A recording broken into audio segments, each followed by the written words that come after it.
This video is explaining clean language, and it's using a blog post to take the items that Lisa McLaughlin talked about, problems she had and the results she had, taking those ideas and imagining what a clean language session would have been like if we had talked near the beginning.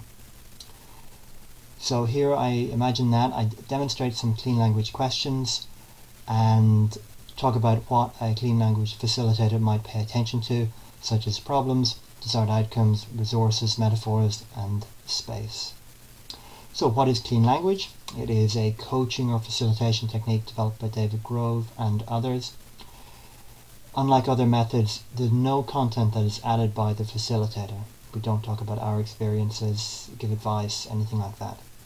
That can seem unusual at first with such attention on the client, but it can often be experienced as very deep and non-judgmental support, and to explore a desired outcome. It can be very creative and deep and focused on that.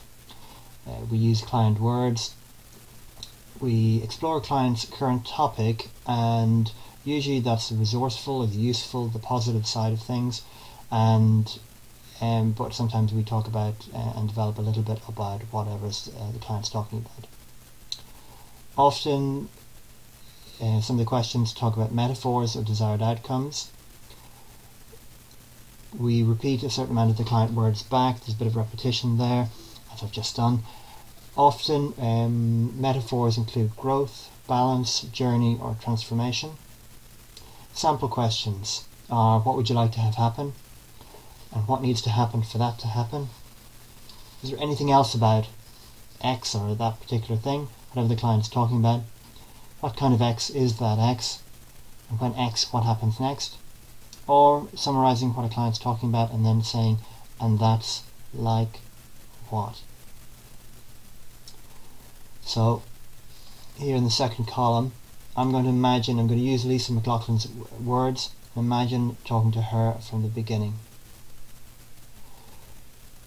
If I asked, what would you like to have happen? She may have said, I want my inner brilliance to show in my external world. And it's possible that if I said, and what kind of inner brilliance, she might talk about more about her desired outcome, that she wants to be normal and stand proud and comfortably in her environment. Or perhaps she would be talking about the problems more that she's having difficulty. Clients don't always go to the desired outcome straight away. So she may be talking about harsh words that were struck deep into her heart early on in life. A sense that she was flawed or damaged in some way. She quoted, "You will never set the world on fire," as a metaphor she heard about. Is there anything else about setting the world on fire, I might ask? It's a clean question. She may talk about being overwhelmed at work, being forced to grow up before she was ready, being a misfit in personal and work life. We just take these as client words. We don't argue with them. And what kind of misfit? I felt like a weed might be the response. Well, that's a metaphor. And is there anything else about that weed when you felt like a weed? A weed is a plant growing in the wrong place.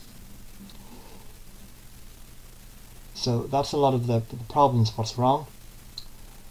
If we go to the resources area, then she may find, if we ask, is there anything else about a weed? Well, she may eventually, with a little bit of exploration, talk about some of the weeds showing their resistance, showing that they have tenacity,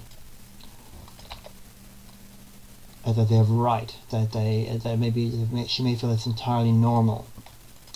And what needs to happen for her inner brilliance? Well, she may want a nurturing and supportive environment. So we'll explore these areas. Now I'm noticing that there are a lot of metaphors: weeds, fire, private hell, eventually burned out. There are a few categories to these. There's a lot of growth metaphors, both good and bad, journeys, resources, etc. And there's quite a few things that talk about space, internal and external. There are follow-on questions here. Follow-on